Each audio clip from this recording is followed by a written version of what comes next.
உழைக்கும் பெண்கள் தங்களின் உழைப்பால் எட்டும் உயரங்கள் பல. ஆணுக்கு பெண் இழைப்பில்லை என்று அனைத்து துறைகளிலும் சரிசமமாக இருக்கும் பெண்கள் ஆண்கள் செய்யும் கடினமான பணிகளை கூட விரும்பி ஏற்று செய்கிறார்கள். இது குறித்த ஒரு செய்தி தொகுப்பை இப்பொழுது பார்க்கலாம்.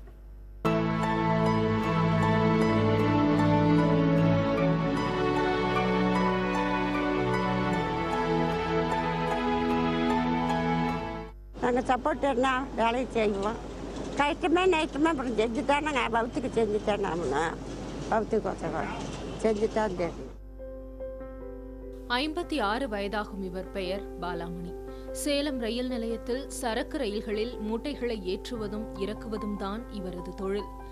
25 ஆண்டுகளாக மூட்டை தூக்கும் தொழிலை செய்து வரும் இவர் தன் வாழ்நாளில் பாதிக்கும் மேலாக இந்த பணியில் ஈடுபட்டு வருவதாக கூறுகிறார். துன்பங்கள் பல இருந்தாலும் குடும்பத்தை காப்பாற்ற இத்தொழிலில் ஈடுபடுவதாக கூறுகின்றனர் சுமை தூக்கும் பெண்கள். நாங்கள் ஆரம்பத்திலேருந்தே இதே தொழில் தான். இதை முடிஞ்ச அளவுக்கு செஞ்சு குடும்பத்தை காப்பாற்றுறோம். இதை விட்டாலும் எங்களுக்கு வழி இல்லை. ரொம்ப கஷ்டத்தில் தான் இருக்குது. எங்கள் வேலையே கஷ்டம்தான்.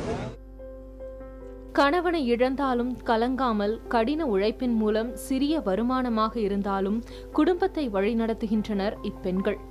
உடல் ரீதியான பாதிப்புகள் ஒருபுறம், குடும்பம் சமூக மறுபுறம் இருந்தாலும் அனைத்தையும் ஒதுக்கிவிட்டு சக ஊழியர்களின் ஒத்துழைப்புடன் தங்கள் பணிகளை செவ்வென செய்கின்றனர். 30 வருஷமா வேலை செய்யறாங்க. மாத்திரம் இல்லாத எங்களால் வேலை செய்ய முடியாது, கால் நடக்க முடியாது. இதை விட்டாலும் வேற வேலைக்கு போறதுக்கு இல்லை. எங்கள் வீட்டுக்காரரும் இல்லை, இறந்துட்டாங்க. பசங்க தான் 4 பசங்க எல்லாம் கல்யாணம் ஆச்சு. நான் உலசா தான் கஞ்சி இல்லைன்னா இல்லை. வயதோ உடல் ரீதியான குறைகளோ பாலினமோ பிரச்சனை இல்லை. மன வலிமையும் நிமிர்ந்து வாழ வேண்டும் என்ற ஆர்வமும் தான் இவர்களிடத்தில் மேலோங்கியுள்ளது.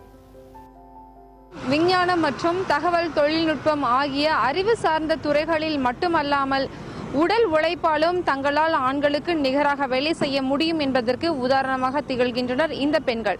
அதே நேரத்தில் தங்களுக்கான அங்கீகாரம் முழுமையாக அரசாங்கம் மற்றும் இச்சமூகம் வழங்க வேண்டும் என்பது இவர்களின் எதிர்பார்ப்பாக உள்ளது.